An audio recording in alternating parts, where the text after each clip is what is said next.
Live. Live. Are we live yet? Yeah, Dude, we're live. We are live, man. I'm ready for tonight. This is gonna be fun.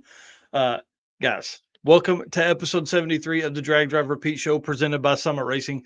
We're gonna talk about a lot of stuff tonight. Mainly, one of the big topics tonight is a hardcore gasser class rules package for Rocky Mountain Race Week. That's like, I don't know, we're going to spend 15 minutes on that. We're going to visit with Jared and Sharon Klausner about their new event, Cackalacky Run 2025. Plus, during that same segment, we're going to do the Drag and Drive World Champion points updates with updates for overall points leader.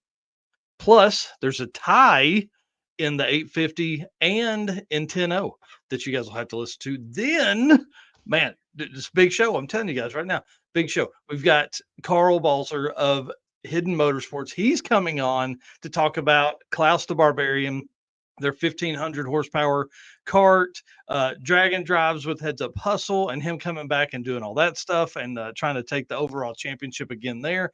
And then all their time spent at Cleetus and Cars, Skids for Kids USA, and No Half Sins 2024. Dude, it's going to be a big show. Let's get to it, man. If you'll hit that video, let's go. All right, let's do it.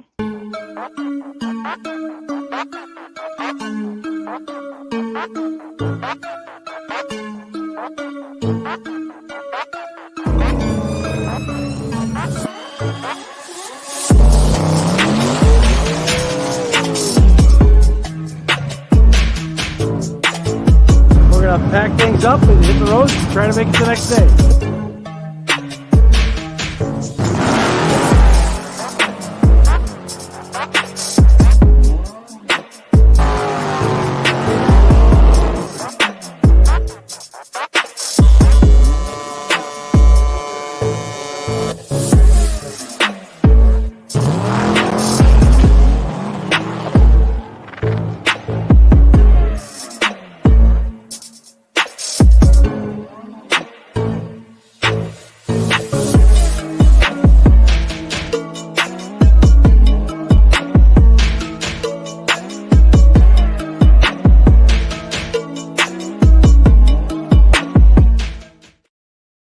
Well, guys, again, welcome to episode 73 of the Drag Drive Repeat Show presented by Summit Racing.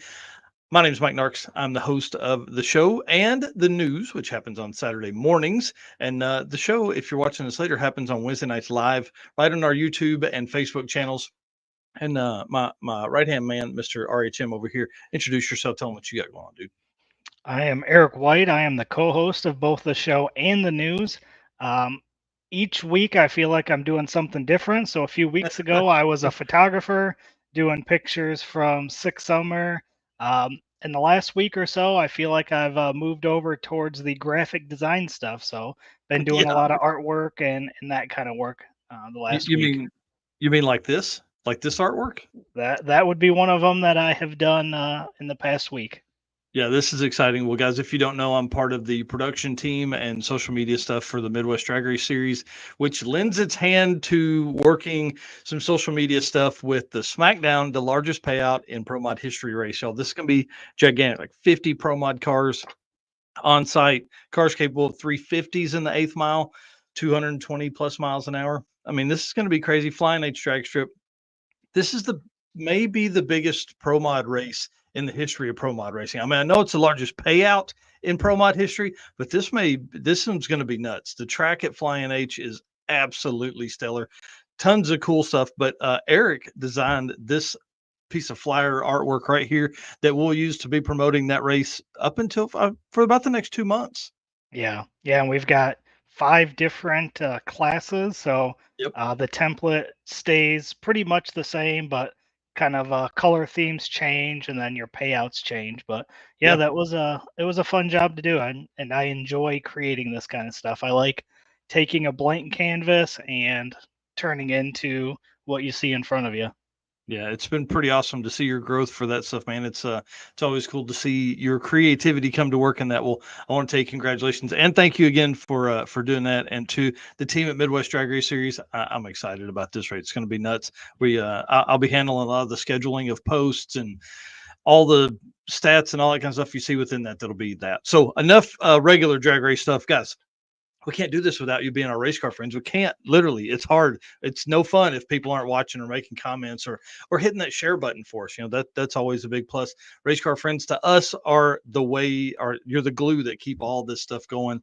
And of course, our sponsors that make all this possible: Summit Racing, Molly Motorsports, Driven Racing Oil, Car Change 3D, who had a huge weekend last weekend, an awesome WAF Racing, which we're actually going to update. He has a brand new product on the market. We're going to talk about that here in just a little bit.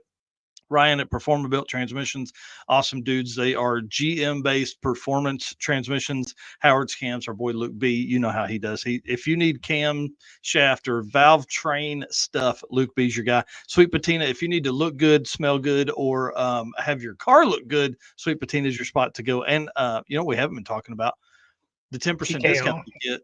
Oh, the TKO hand cleaning wipes, dude. Yeah. They're the best. They make your hands smell good and they clean stuff off.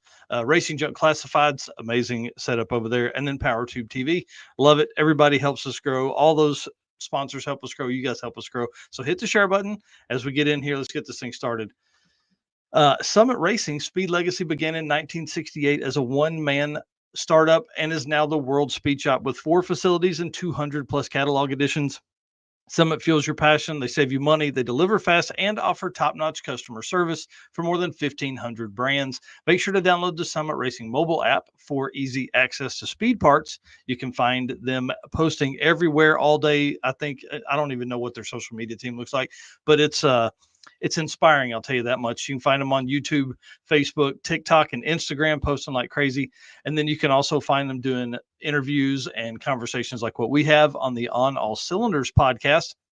From humble origins to the social media lane, Summit Racing stands by your need for speed. Do all of your automotive shopping at summitracing.com. All right, dude. Let's talk about fun stuff. Oh, yeah. Listen, I got a little nerdy the other day, and there's still a lot more nerd left. So these are preliminary. I still have to manually input a lot of stuff and figure out, points and records and all of that with 1 or 2 events that just happened. So we're going to work through that over the next couple of days, but I've been so busy with the Midwest Drag Race Series stuff. It's been tough. So again, if you guys were living under a rock last year, we created a points structure that assigns points for select national level events. Racers are awarded points for showing up, points for each day of racing, points for their final average, like a bonus if they are fast, and then points for finishing 1, 2, and 3 in their class. Plus, they get an extra point if they reset the class ET average record, which that's what takes so long, is those type of things, right? We started this in 2023. Bryant Goldstone, I'm telling you, it was awesome watching him do what he did. He just got down with it. 114 points, won the first ever Drag and Drive World Champion presented by Summit Racing. Won that last year. And dude, are you looking at the top line here? He's on it to maybe do it again. And he scored more points already than he did last year. Yeah. So we changed a few things within the rule package. We provided more points for a win because we removed the additional point for resetting a mile an hour average, because not everybody tracks those. So again, learning. And I think it's worked out, dude. 116 points already. Here's the key to this, right? He's one of the only people, maybe the only person, to do 3 national level drag and drive events this year. Right.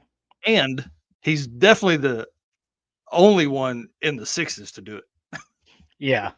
Crazy. Has won every class he's entered, reset the record twice in the 6s each event. So he literally has, the only way he could have gotten more points is if he had averaged in the 5s.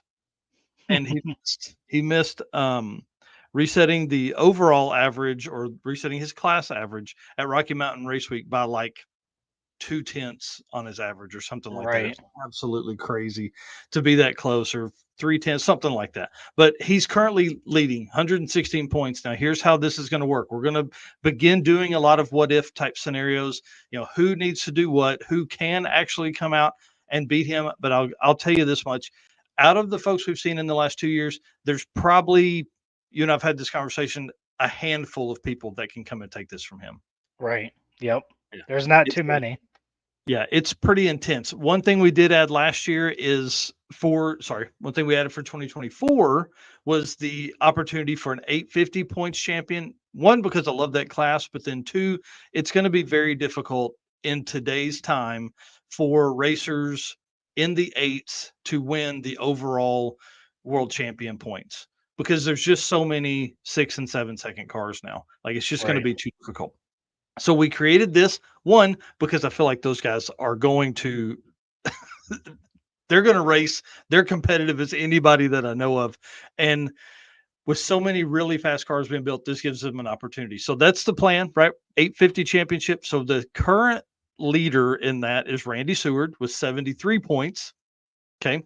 And then Brian Acton with 72 points is also tied with Guy Pertano for 72 points. Now, here's how this works 850 to 9999 average is where we're going to be looking for the meat of those people. As we move later in the year, that is going to get more difficult because sometimes people will take a plan B car and it will be say they take a plan B car and it's a 12-second car, but they win their class. I'm going to allow those points in there because the other two events that they raced in were 850 style or 850 to 10-0 type classes. Okay. So bear with me. Again, we're working through stuff. If you're not pushing your envelope, you're not learning. You're not doing what you're supposed to. So currently top three in the 850 points championship race is Randy Seward, Brian Acton, and Guy Pertano. All three of them have done 3 events. No, they've all done 2 events. They've all done 2. Okay. Yep. And the reason Randy is ahead of Brian because they've both won both of their classes, but Randy reset the record at Sick Week for his class. Gotcha. So again, we're seeing that these 1 point bonuses are so important. So that he literally has as many points as he could have gotten 74 points total would be the most that either of those guys could have gotten. Gotcha. Guy Pertano's a little different because he's not in a ET limited class. He's in like a big block NA class for both of the events that he's raced. The 10-0 top 3, this is where it's going to get, this is where a lot of the work comes in for me on my side. So if we see issues and we need to correct Mike, please let's do it. Let me know. Okay. Right now, Joe Haney leads with 60 points because he won Sick Week DYO. So that's an extra like 8 points that he got just from doing that, right? There's Brad Francis is in second place with 58 points. And then the tie for third is across 3 different people, but technically because of the faster ETs, it would be Jay Grabiak, Amber Matz, and Max Croning would round out your technically top 5 of the 10-0 points championship.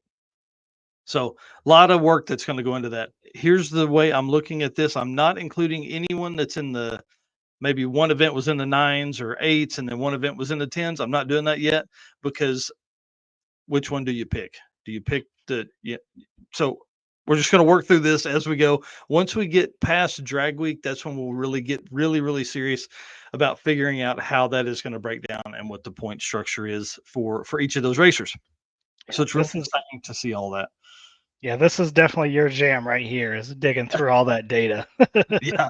And the hard part is we don't have all of the data from like Midwest Drags. I don't have all that input yet. I went through and was looking at like the top 3 of each class, manually inputting their ETs, manually inputting their points, and then I'll go back later and add everyone else. That's where we'll see sometimes that maybe somebody would move around, and that's why I'm not putting out like a top 10 yet because I just don't have all of the data in yet. And it sucks because we go right up against that to right up against Miles of Mayhem. So it's like I've been trying to get all of this stuff put in, but there's just not been enough time with all the other Midwest Drag Race Series and Tulsa Raceway and Tulsa Speedway stuff that's been happening. So we're going to get there. You're telling me there's not enough hours in the day? Is that what I'm hearing? Man, there's not enough brain in Michael Narks' head. I'll tell you, that's the way it goes sometimes. But we have begun to see part of the package come together for the overall world champion, for the Drag and Drive World Championship. And our first event up to throw free entry into the pot here is Rocky Mountain Race Week. I want to say thanks to Matt Frost for doing that. I appreciate that. I know that literally, it takes money out of their bottom line, but we appreciate them supporting it. And of course, we saw for the first time ever, Bryant Goldstone use this to come compete in 1.0.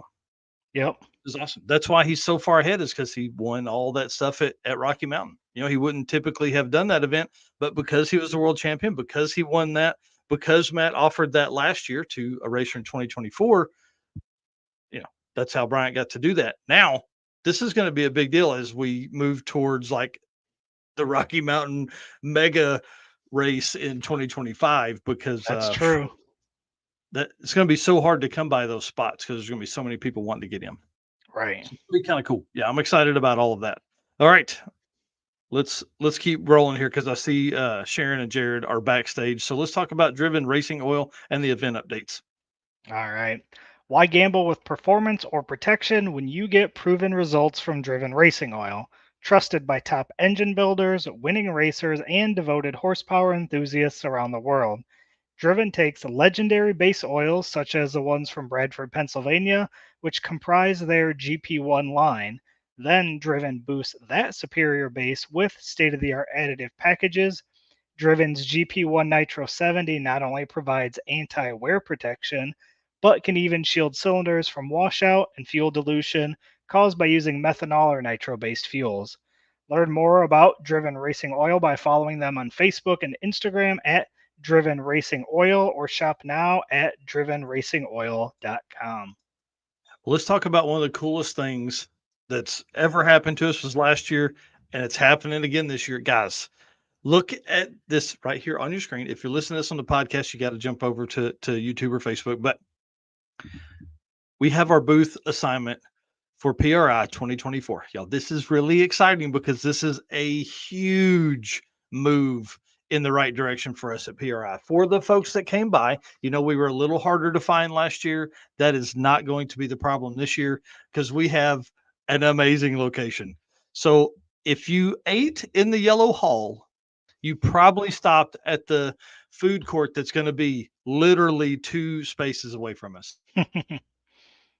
Yeah. Yep. 4904. You can kind of see on the overall map there. And then when you hit the next slide, we're going to get a zoomed in look of where that booth is. Or are you frozen again? I think you're frozen again. Oh, we're going to be back to this, huh? So as you guys can see the yellow hall there. You can see where the yellow star is. That is where our booth is. And when we zoom in on that, you can see 4401 Summit Racing is right there off to the left side. We are a few aisles down. We are directly behind the Airlift Company. Booth 4904, you can see the Drag Drive Repeat logo right there. That is going to be where our booth is at this year. So that's going to be super cool. And Mike just bounced and took all of my slides with me. So give me 1 second. Let me pull those back up. But yeah, like Mike said, this is going to be huge. People did find us last year, obviously, and it wasn't too difficult, but we were kind of hidden off behind another booth where they kind of extended out into the aisle, so it was a little bit difficult to see our booth from behind that. But like you said, this year we're going to be right up front. We're going to be real close to everybody, and there's going to be a bunch of traffic coming through getting food, so that's going to make things a lot easier as well. The slides are loading here, and then I'll get those pulled back up and we'll keep rolling. Mike said the internet was great today, not now. So, all right, where were we? All right, here we go. So again, booth 4904, we are going to do our limited edition Drag Drive Repeat PRI 2024 sticker. We haven't designed it yet, but we will do similar to what we did last year, where we'll probably do like 100 a day, the first 100 people that come to the booth. We've also tossed around some different ideas of fun stuff we might do as well. So again, here's where the booth is. You enter the yellow hall. You kind of either go in that left or right entrance, and we're going to be right off to the side there. Again, 4904, right behind Airlift Company and right down from Summit Racing Equipment, which is going to be cool because they're again right there in that main aisle, and we're going to be able to bounce back and forth between them, hang out at their booth for a little bit, and then have those guys down at our booth as well. Dude, that is so frustrating. Hey, welcome back. I heard you talking and I was like, and then it just went black. I was like, great. Sorry, folks. I have no idea. So, Cox Communications did say the tornadoes like a month ago is still the cause of it. I think that's probably just an easy excuse. But anyways, okay. It's not bad, except for when it kicks you out, it takes the slides with, and then I got to go get the slides. So I know. I thought about that as I was trying to get everything to come back up. Yeah. I was like, man, we may have to plan differently. Alrighty. So heads up hustle, Walter Racecraft has signed up. They are going to be a sponsor. And then there was another sponsorship made today, another announcement made today, but I didn't have time to grab the stuff for it. But I'm excited to see Walter Racecraft come on to a few different events. This is part of his he's doing this one, and then also he's a sponsor at Back to the Streets, which is really cool. So congratulations to Matt and the team over there. It's they specialize in third gen F body stuff, and dude has an amazing car stick shift in a car. It's a lot of fun to watch. Yep. And then of course Back to the Streets. Yep, I was gonna say we've been posting a bunch about the Heads Up Hustle racers as well. So we're gonna roll out posts again all the way up until the day of the event. So racer profiles, we've got a form to fill out, gives a little bit of information about the racer, their vehicle, and then kind of how long they've owned it and their goals for the week, which again, I think that's super cool. I like seeing that kind of stuff. And again, it gives you stuff to talk about when you're up in the booth as well. Yep. That's kind of my goal, because that's the first event I'll be announcing at. Like as an announcer, not just color commentary. All right. Back to the Streets. Guys, you're seeing that correctly. Registration opens this Saturday, July 20th at 10 a.m. He locked in the final spot. He wanted to lock in the final track before he opened up registration. You guys are going to see a lot of stuff from Matt and the team over at Back to the Streets. They're working on flyers right now.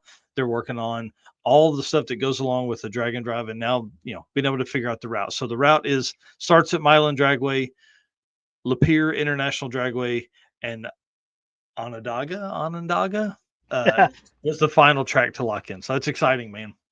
Yeah, that's going to be cool. I was wondering how to pronounce that, so I'm glad you took a swing at it. Yeah, we'll try it.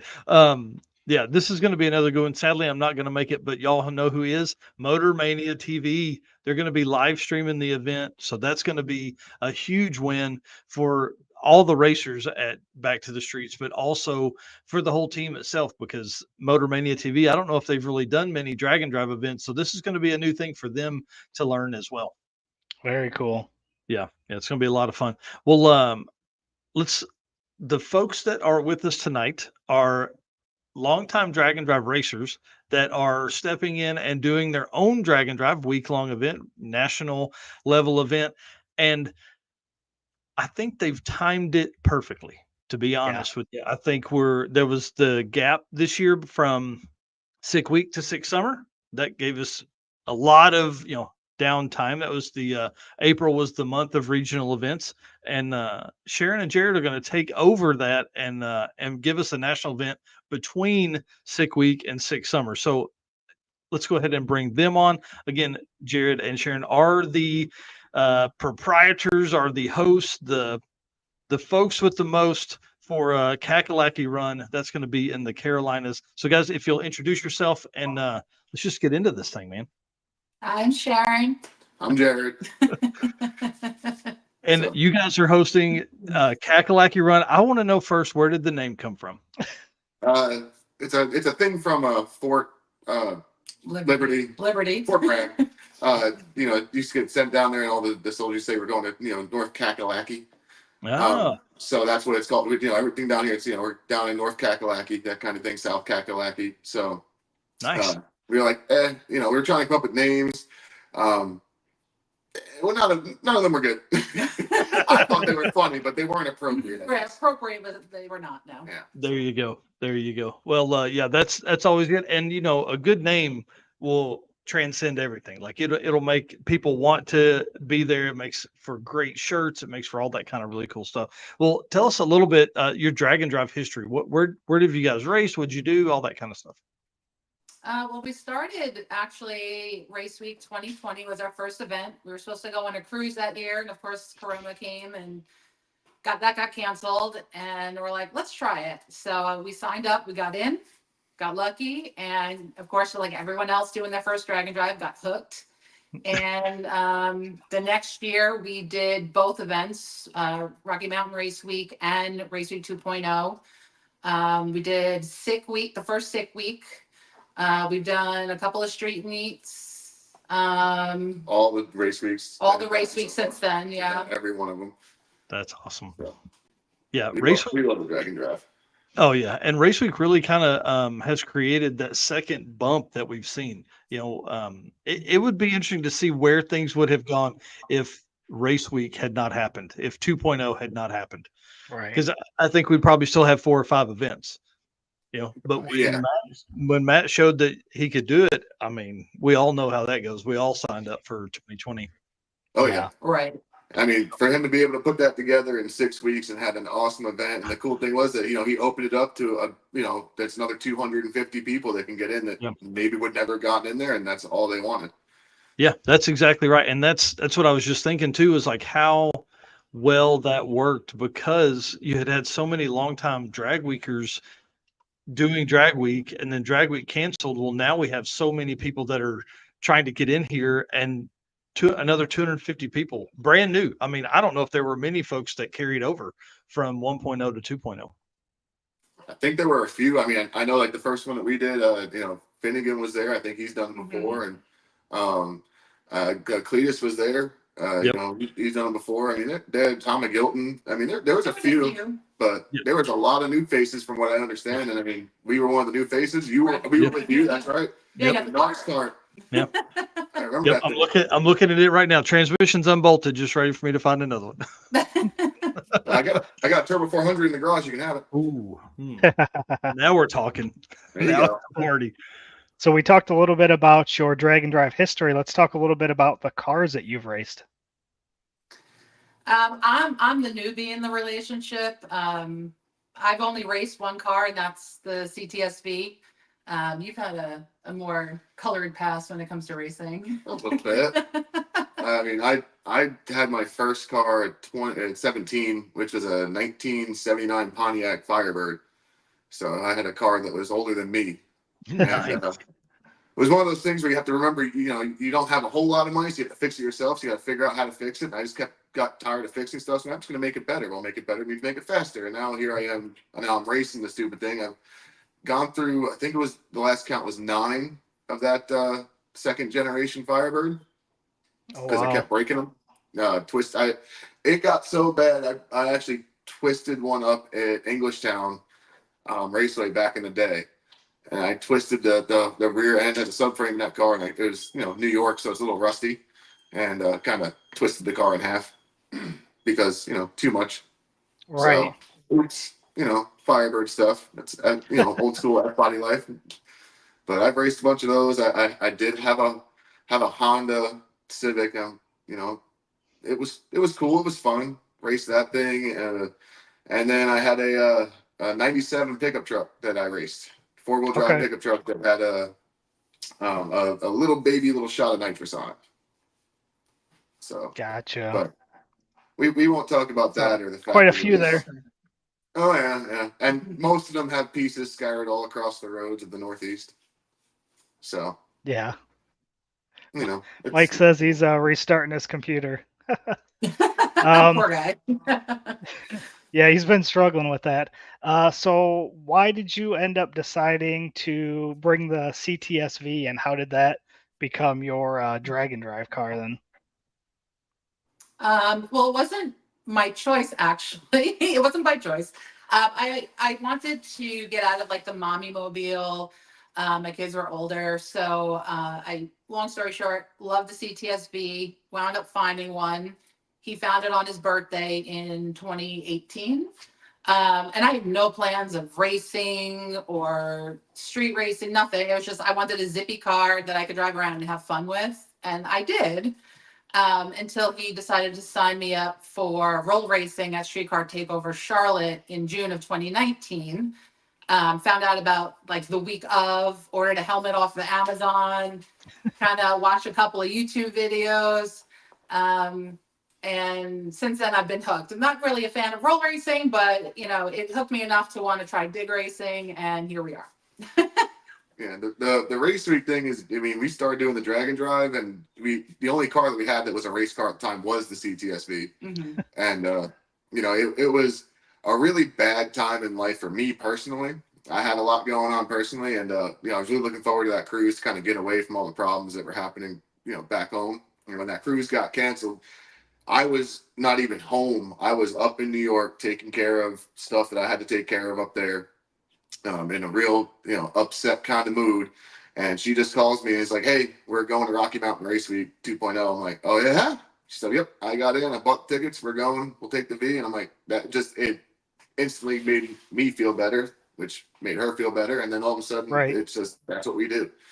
So yeah, it's just part of who, and now it's a part of who we are. Everything we do with the car, everybody's like, "Oh, you need to put turbos and do a turbo 400 and a Ford 9-inch." I'm like, "Yeah, no, not for a drag and drive. Not for a drag and drive."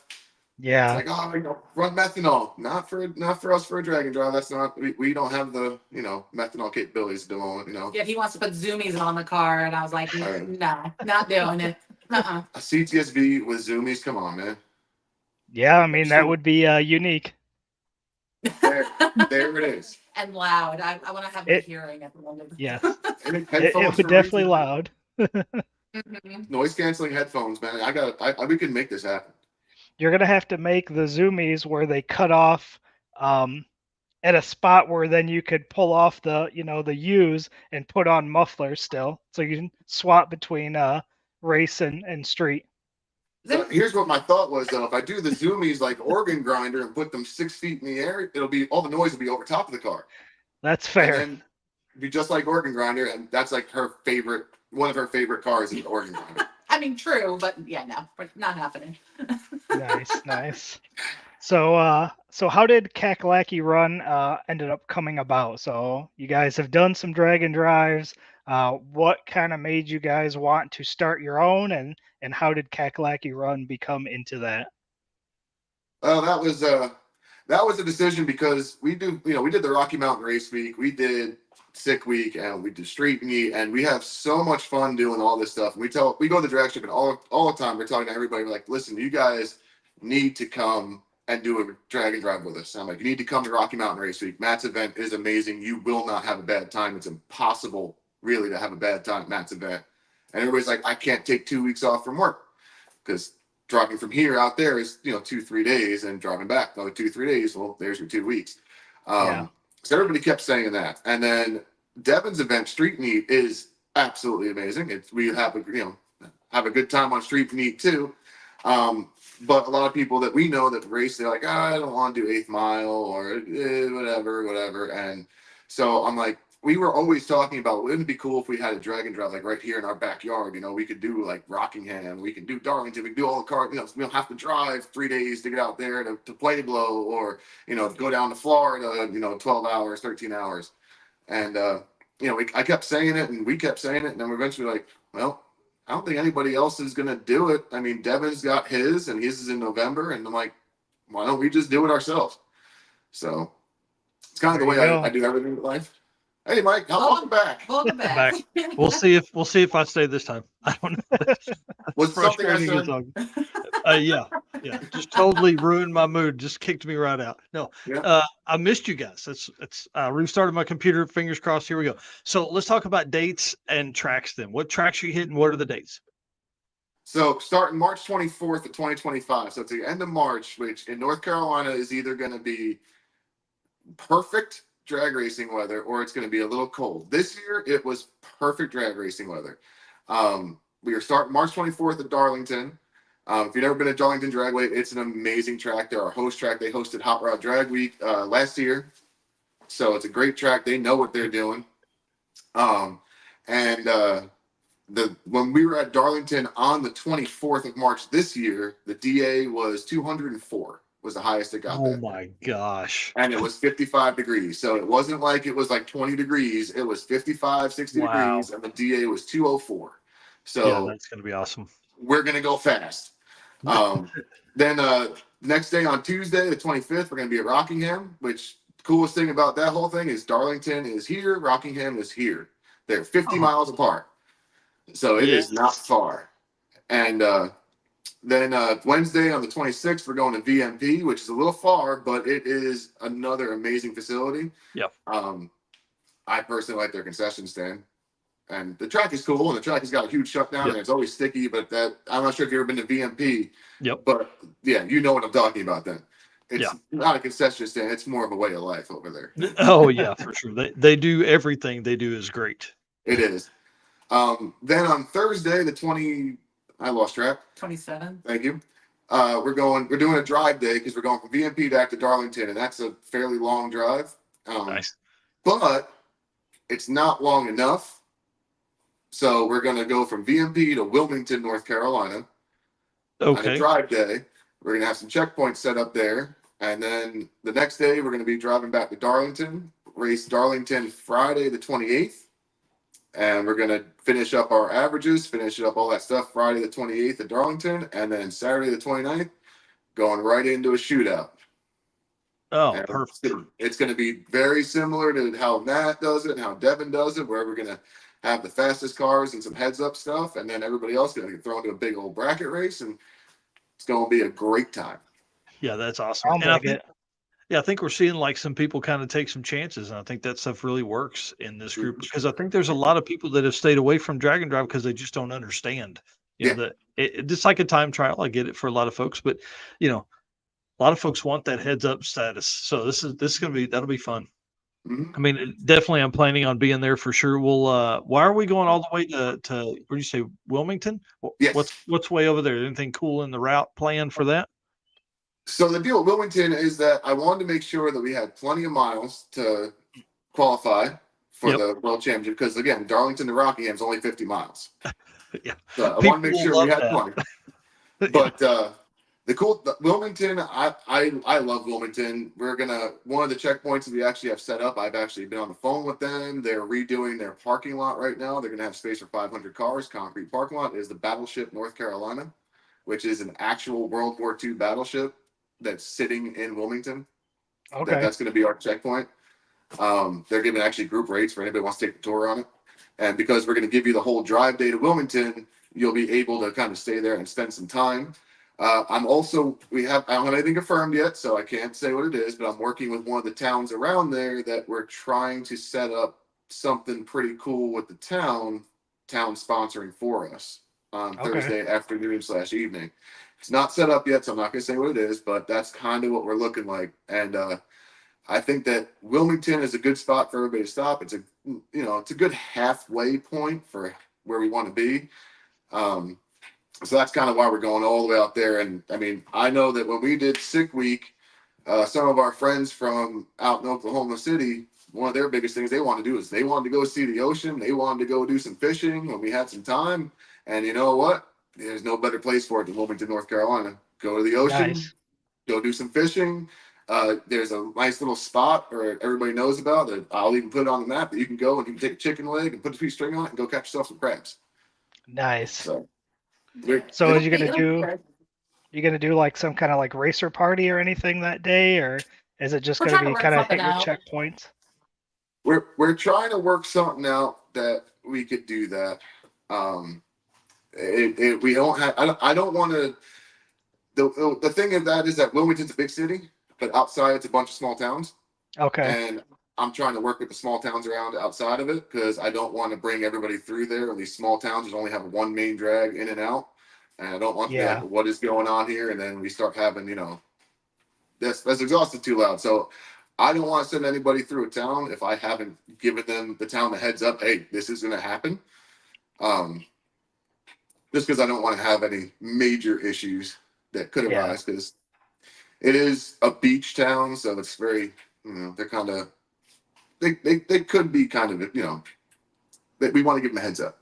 Right. I'm Yeah. just going to leave it at that. I'm going to leave it at that. Yeah. They want to give them a heads up. There you go. Yep. Yep. I think that's a good idea. So let's talk about some of the classes for the event. What do you guys have set up for that? We have quite a few classes. We're doing unlimited. We have an 850 class. We have a stick shift class. We have a daily driver, DYO, a heavyweight, I know. a 90, Outlaw radio, which is outlaw radio. anything you got, as long as it's on a radial tire, bring it on and see who's the baddest with the radial, because these are going to be radio prep tracks. And Nice. a 235 class. Okay. So plenty of options then. Mm-hmm. Oh yeah, and the DYO class is we're actually going to wind up splitting that for sure because we have a lot of people interested in it. I thought you were on your way to come get that Turbo 400. I'm honestly. Sign me up. I'm in the car. I'd rather do it from the car anyway. Man, frustrating. 1/8 mile or quarter mile stuff? Sorry. All quarter mile. Oh, cool. Except for the 235 class. Yep. Those guys are going to go 8th. I don't want somebody trying to do 200 miles an hour and 26-inch tires. I think Devin proved that was a bad idea. Yeah. Yeah. Yeah. He proved you can do it, but I think it's more fun to go 8th on that stuff. Oh, for sure. Yeah. And I do believe these tracks are going to have us. I mean, you know the tracks. You've been to these tracks before. The 235s are going to get down. And if they're going to get down, they're going to get down fast. Yeah, it's going to be awesome. I see Steve Willingham over here making comments. He was on last night with Adam Dory on the we saw you last Dream. night. Mm-hmm. Mm-hmm. Steve's actually put his interest form in. And That's awesome. He was down here doing street meet, and he had a great time. I think he came in 3rd in the 850 class of street meet, or the whatever class it was that we were all in. I don't remember. Was it limited? I don't remember. He beat out my 2 buddies with the Supras, is all I'm going to tell you. That's awesome. That's awesome. Hey, what did your buddies think of it? Did they have a good time? They have both signed up for street meet again. That's awesome. So Very cool. The guy in the black Supra, he's not going to do it in a Supra again because he realized he's a little too big to be spending a week in a race car Supra. In a Tillet seat, no less. Yeah, he's in a Tillet carbon fiber seat, driving on radials, and it's not like a width thing. He's just 6'1", and it's just too much. His knees were killing him. Oh, yep. So they're right there. Hi, Bear. Bear is the guy from Darlington Dragway. We were actually out there last night, and he had cars going real fast last night. Yeah. So yeah, those guys know how to do it, man. And radial stuff. We know that's becoming a huge part of the drag race culture, and those tracks know how to do all that. And I think it probably helps. They're all in the same area, so like they can all go to each other and visit and do all that kind of stuff. It's pretty awesome. Mm-hmm. Oh, so where can people find out more information on the event? Where do they need to go to check that out? They can go on, we have Instagram and Facebook, Cackalacky Run. And then we also have a website that has all the event information. And as we update things, we'll have it added, of course. Registration will be on the website, and that's cackalackyrun.com. spelled exactly as you see it on the screen. Yep, exactly. So it's all right there. All the class information is there. All the expression of interest form is there for anybody. We're doing the expression of interest. First 250 people that fill them out, they're going to get a 48-hour head start on registration. 24, 48, whatever. They're going to get a head start on registration. Yeah, that's great. Yeah, so you guys got to be getting close to that number, and then of course you want as many people to fill out the interest form as possible, simply because that's another way for people to get, I'm not going to say exclusive info, but a lot of times the people that have filled out that form get early stuff. They get early information. They get early things, from like a newsletter standpoint type deal. Well, I saw you had made a post about a couple sponsors. So you want to give them shout outs? Yeah, so Vengeance Racing, they are sponsoring the 850 Extreme Street class. Thank you, Vengeance. Ron and Misty, you're awesome. I love you. They are on board. They actually, if you're not familiar with them, they have a few cars that have done drag and drives in the past. Ryan Weger with the Camaro, and Ned Dunphy with the Viper. He's done Drag Week. So I'd be curious to see if any one of them come out. And there's a few others that we've been talking and kind of coaxing to come out and do a drag and drive. So that'll be interesting. We also have, most recently, we made a post, Sipple's Speed and Performance. John and Jessica, they're in the Mopar world. She drives Tigger, which is an orange Challenger with the Tigger stripes on it. She is dominating her classes when she runs. John, same thing. They're awesome people and they're on board. And they, I believe, will be most likely racing with us as well. Nice. So they told me some information. I'm not going to share it because it's not my information to share, but they have something pretty cool. So I'm excited to see that come out. Oh, nice. That's yes. Awesome. And new information update. So gettracking.net. They also are with Side by Side Trackers. For those that don't know who they are, they sell GPS tracking devices for vehicles, trailers, and such. And I know that most recently on Rocky Mountain Race Week last month, the unfortunate happened to one of the racers, and a couple of cars had gotten taken from their hotel. And I know that they were able to recover one of them, right? Yeah.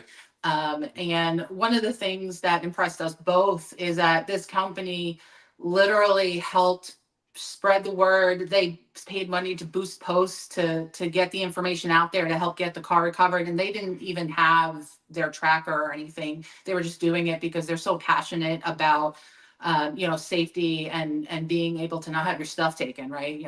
There's not so great people out there. And, for most people that are in the racing community, you're spending a lot of money and it's a hard earned money. It's not just, pocket change. So you want to protect your investment. And so they are now on board as a sponsor. They have given us a personalized link to purchase trackers or anything that they sell with 20% off discount. The link is actually live right now on our website. So if you go on the homepage, if you go past the expression of interest form, you'll see a get the link now thing. And when you go on, it'll bring them right to their website and you get 20% off your purchase.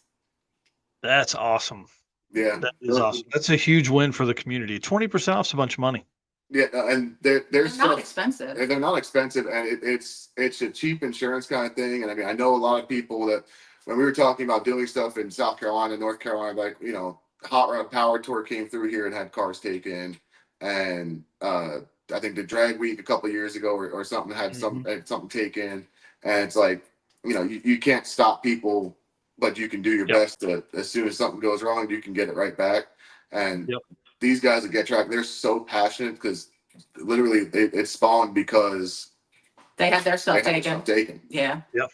So we're not going to do that. So yeah, and one thing Eric and I have talked about in the past is just don't make it easy. You know what I mean? So like if there's a little sticker on that window that says, tracker inside or something like that, like maybe they'll go on to the next car. That's what you want. You want them to be like, it's going to be too tough to get that one. Exactly. Yeah. You want it to be to where they just look at your car and say, nope, not going to bother with that. I'm going to move on to the next one. Yep. So, Yep. There it is. There it is. Yeah, that's awesome. Yeah, That's awesome. And they're super cool. That's huge. Yeah.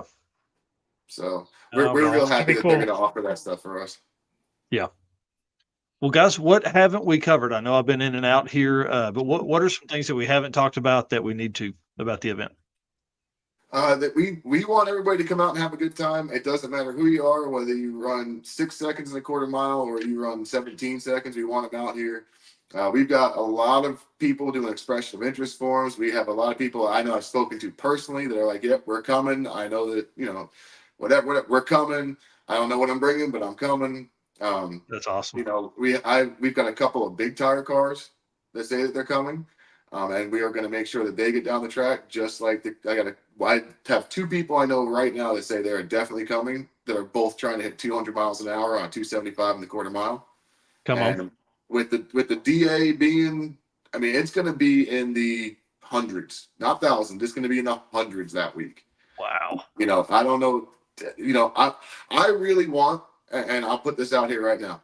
I want to see Matt Frost bring the Hulk out here and unleash that car in 200 DA down Darlington Dragway. Yeah. Again, because he did it on Hot Rod Drag Week, Yep. But I think what happened was that it just built so much boost because the DA was so much lower. Mm-hmm. Yeah. But I swear I would see that car is going to do a 620 if he could. I hope it's going to do it. Yeah. Well, if Jason comes, it's a twofer for Brent. Oh yeah, that's great. So I want to see Matt Frost bring that car down here and throw it down some 200 DA because he's what do you do, 680? Yep. And Vandermeer, yeah, he's got this. Yeah, exactly. And actually, something else new that we haven't announced yet. Adam Dory, for those of you that have done Rocky Mountain Race Week or Race Week, we asked him if he would be willing to do his thing on the mic, and he is going to announce for us all week long. Another. Oh, yeah, that's right. We forgot about that. Yep. Another thing that we are in talks of is we've been talking to Chad Reynolds at Bank Shift to do our live feed, and he is totally down. He is awesome to work with, so he will be doing the live feed, so you know what you're going to be getting if you're familiar again with Race Week. Yeah. Poor Mike up there. Mike being under a bridge on his way to get this Turbo 400. That's what happened right there. You dropped some new news and got him so excited he froze. I know it. His internet just couldn't take it.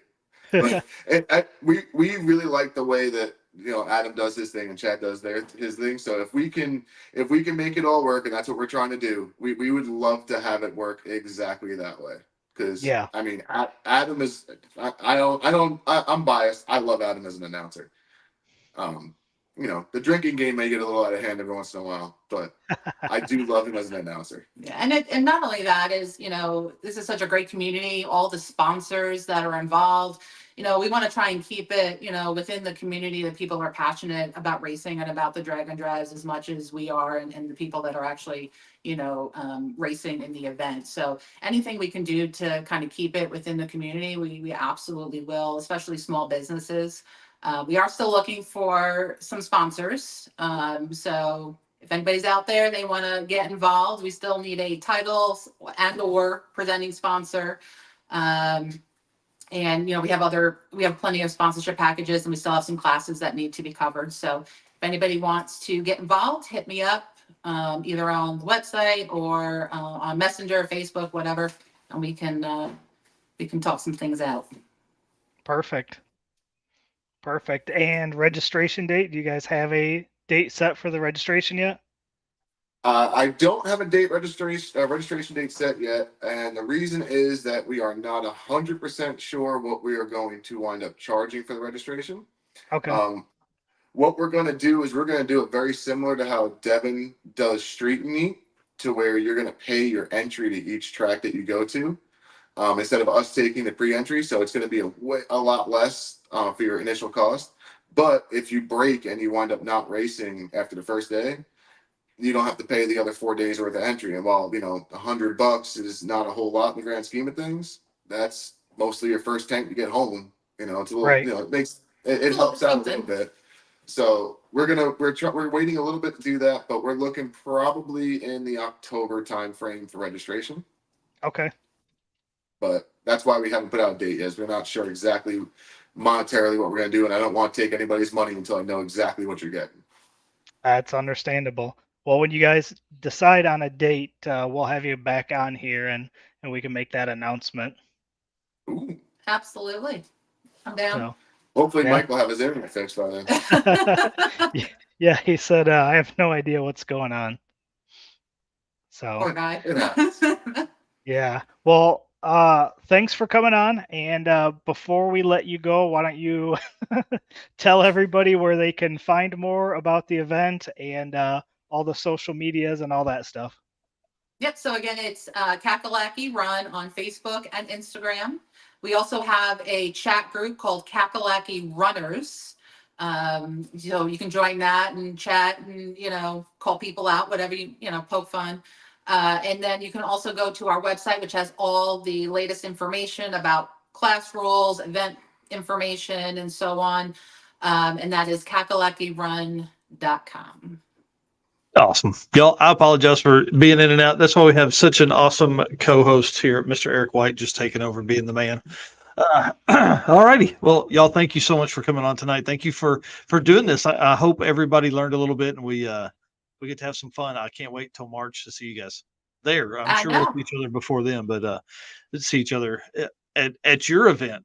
So good luck. I know how hard that is, and it's going to be awesome. We're going to do our best. Thanks for having us.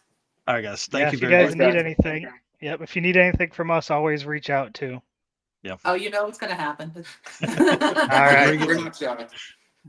See you guys. Thank you. See ya. Man, talk about a crazy bit of turnaround there, dude. Thank you so much for being so awesome and taking care of me when I'm gone, dude. I have no idea. It's never done that. It's usually does it once maybe and then we're fine, but it was not that this time. So hopefully we can get through that. Let's keep rolling here. All right. Looks like I forgot to show the picture we had here. But yeah, so this shows the dates, the tracks, and the website there. So again, make sure you guys check that out. It's going to be a cool event, and they'll probably come back and let us know when registration comes out, and then we can relay that information on to everybody else. Yeah, we'll be watching it pretty closely. Well, if you don't mind, I'll do the Molly ad read. All right, go for it. All right, attention high performance enthusiasts and racers, meet the Molly Motorsport Power Pack Kit, your ultimate solution for power packed performance.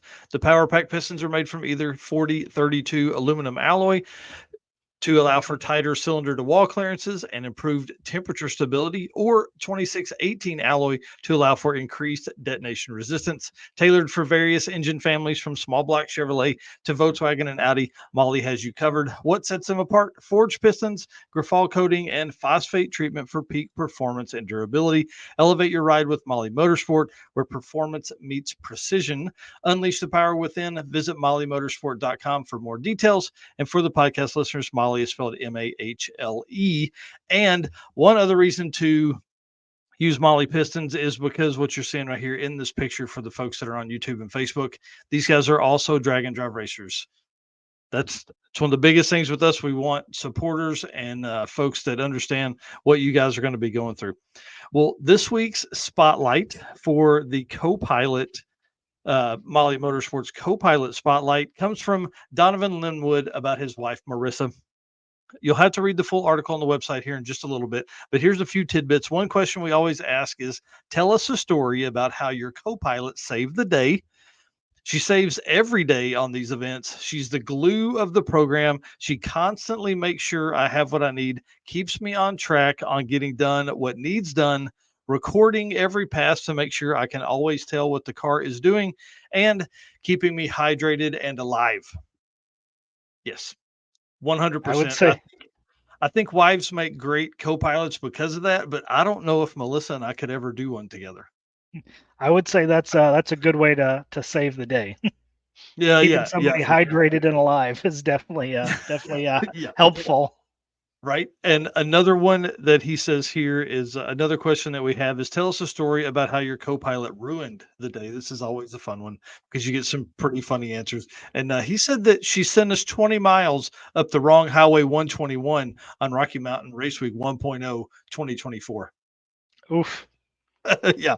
So that's pretty tough. Well, I want to say thanks to Donovan for sharing the pictures that are out there of them and him and her doing that. And again, we refer to these husband and wife teams as power couples because it really does take a really strong bond to get through a week of drag and drive in a drag and drive car, especially one that's as fast as his. He raced in the Rowdy Radio class this year at 1.0, and he earned every bit that he got. I'm telling you, they had it hard. It's 140 plus degrees in some cars, so I can imagine his was like that because it was it's a dark color. So. Yeah, especially full-blown race cars. When you're riding in something like that with a spouse for that many hours, no creature comforts and not a comfortable ride, I'm sure it'll test your relationship pretty quick. Yep. And big shout out to them. Marissa is an ER nurse and had her stuff with her when they came across the coatings. They were the first on the scene at that accident and definitely helped keep all of that stuff together. And those guys are recovering well because of the efforts that Marissa and the whole team of people that was there with them, the whole crew that they had, and all the other cars that were cruising along with them. They all helped and jumped in and got all that going. So congratulations to them. And thanks again for submitting that. If you would like to submit your own co-pilot spotlight, you can do that on the website at dragdriverepeat.com/co-pilot spotlight. Just a couple questions on there asking just some fun stories. I think we're going to put together a collage of stories of how someone saved the day and how someone ruined the day. I think those are my favorite questions of the forum for sure. Yep. The link is in the chat and it will be in the show description. So click on that link, go fill that out, and gives us one more thing to talk about and highlight those co-pilots that don't get as much attention. Yep, that's right. All righty. Well, guys, again, we can't do this without you. We can't do this without all of our race car friends that are out there that make, I don't know, that 1 a.m. stuff I talk about all the time. It was apparent last night as I was writing articles. 1 o'clock in the morning is like a magical time. There's nobody in my house doing anything. I'm just in there typing away, and had some people make comments, had some people share some stuff. That's a big motivator to spend another 10 or 15 minutes on things, and that's a big part of being our race car friends right here. And as we talked about PRI earlier, we will have a brand new sticker that will be available to the first 100 folks that visit the booth this year for 2024 at PRI. It's going to be specialty. It's one off. Every year we're going to have a different decal or different sticker for each time. And that's because you guys are awesome. And then thank you so much to our sponsors as well. We appreciate them so much. Summit Racing, who's going to be 4 rows from us at at PRI, and then Molly Motorsports, who's about 8 rows, I think. Driven Racing Oil, who's close. Car Change 3D, WAF Racing, Performer Built Transmissions, Howard's Cams, Sweet Patina, Racing Junk Classifieds, and Power Tube TV. We can't do it without you guys as well. It takes a whole village, and that village continues to grow every day. And part of that growth is because of the folks that are watching this right now, the gentleman's agreement. Listen, we love what we do. We love doing this, love talking, love looking at stats, love doing all that, but it takes time. It takes money. And the gentleman's agreement is we're going to continue to do that. As long as you guys will hit that follow or share button wherever you're watching that, we would appreciate that as we work our way towards 100,000 followers across the brand. And then Power Tube TV, y'all, we can't do this without them. We post exclusive content over there. So PowerTube TV is your ultimate destination for automotive entertainment. Enjoy an unparalleled streaming experience on the 100% free web-based site, Roku, or mobile apps. You can also watch on Android, Fire, and Apple TV. So we're excited to partner with PowerTube because they were created by enthusiasts for enthusiasts. You can find a bunch of I would say not vintage shows, but original content like Pinks and Pinks All Out and Pastime, alongside a lot of new and original content from us and a ton of other content creators. And so PowerTube TV is more than a streaming platform. It really is a community. They have Facebook pages for all the stuff. They help us grow in a lot of that way. So if you want to find out more, you can watch powertubetv.com or follow them on all the social media apps. They post a lot on Facebook and YouTube. Absolutely. Yeah, man. I feel like I ran through a lot there. Let's talk about this new WAP racing piece, man. Yeah, this is carburetor pretty cool. guy. Yeah. I feel like this is great for the guys that are carburetor guys. Keep carbs alive, KTA. This is a big deal. This is a stacker or stabilizer work bench area thing for your carburetor. Right now, obviously set up for 4150 and 4550 carbs. This is a cool deal, and it just shows their brain is always working. Correct. Chris was on talking about all the stuff they've done and talk about all the cars they build and have fun with and all that. And this I'm sure came from somebody having an entire shelf of a single layer of carburetors, and they're like, you know what? If you put 2 of these, we could have more shelf space. Absolutely. So, yeah, this is pretty neat. I'm excited about this. And again, they're keeping carburetors alive, man. Keep it going. So if you guys want to see this and all the other products that WAF Racing creates, again, one of our sponsors, WAF.racing or WAF-racing, or WAFracing.com. Pretty awesome. Yep, I'm excited to see what other kind of stuff that they end up coming up with. So between them and Car Change 3D, I mean, we are getting new products released all the time, which is awesome. This is all stuff that's going to benefit the community, and there are a lot of carb racers out there still, so these kind of products are definitely going to be beneficial. Yeah, that's for sure. And again, this will work on the throttle body type stuff as well because it's based on the intake mount of it. So pretty cool. Well, let's move to Howard's Cams because we've got a lot to cover here, and then if if Carl is still watching from the backstage, we'll be ready for him in about 15, or not from the backstage, from the road. They're working on stuff. We'll be ready for him in, I would say, 15 or 20 minutes, something like that. So he wants to find him a spot to kind of gather up. All right, I'm gonna hit this video for Howard's Cam, and then we'll get to it. Hello, ladies and gentlemen. Harris from the Monoxide Podcast. Real quick, Howard's Cams was founded as a racing cam manufacturer almost 80 years ago when Howard Johansson created Howard's Power and Racing Equipment in 1945. Howard's Cams has always used on-track experience to design the most powerful designs, and today they have an even greater group of experienced racers in circle track, drag racing, road race, mud bog, and marine. They use all this input plus the most advanced computer software to design the most competitive race-winning products. From pioneers in drag racing and oval track to cutting-edge marine development, Howard's Cams is at the forefront of the industry. So make sure to reach out to our friend Luke B for your next valve train upgrade. All right. Yes. Howard's Cams is awesome. Luke B is awesome. I love talking to that guy. Reggie Moore. I'm a carb guy. I know that's right. He is one of the coolest hot rods that is out there in the Oregon Grinder. All right, let's talk about non-carbureted stuff. Well, carbureted stuff right now, but is going to EFI.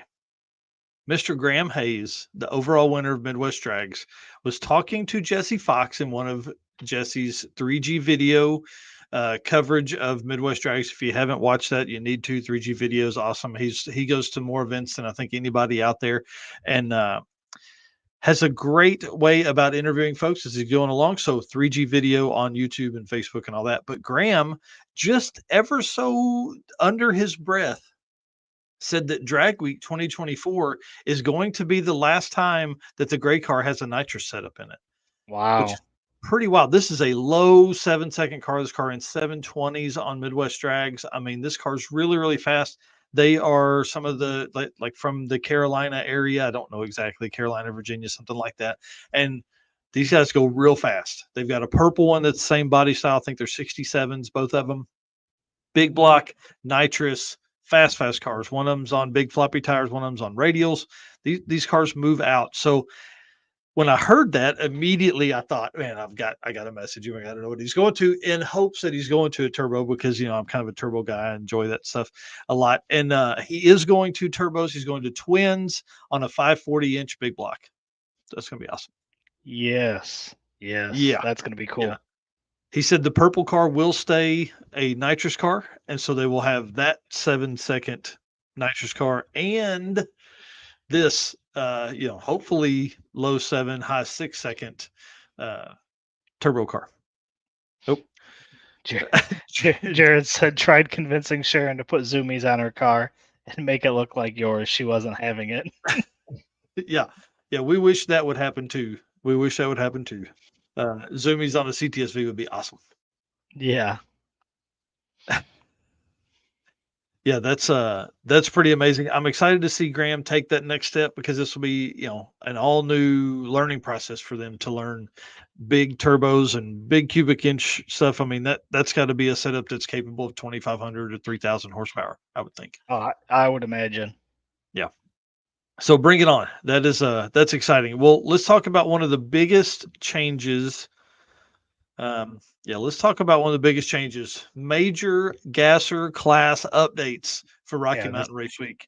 This has been a topic that came up a lot lately on the RMRWers page, for sure. Yeah, this is a great conversation, and I love it when promoters that have been doing events for 10 years are willing to listen to the people and really take I'm not going to say advice, but take comments and put those to use, right? Yeah. Which is exactly what Matt did. So we're going to run through some of this. You and I are going to have this. Is going to be an open conversation. We're going to talk about some of the rules here, right? 2025. This is not for 2024 2.0. This will take effect for 2025, which is in itself another major accomplishment, that you're going to do this and host the biggest drag and drive ever. So Right. the year cutoff for cars is 1970 and older, unless it's cleared by Matt. So if you have something that fits, you want to submit it, please do. All cars and trucks with A-arm suspension must have a raised front end of a minimum of 3 inches. All cars and trucks with a straight axle need to have a raised front end minimum of 2 inches. So you got to have that look. You got to have that kind of, you got to have that rake.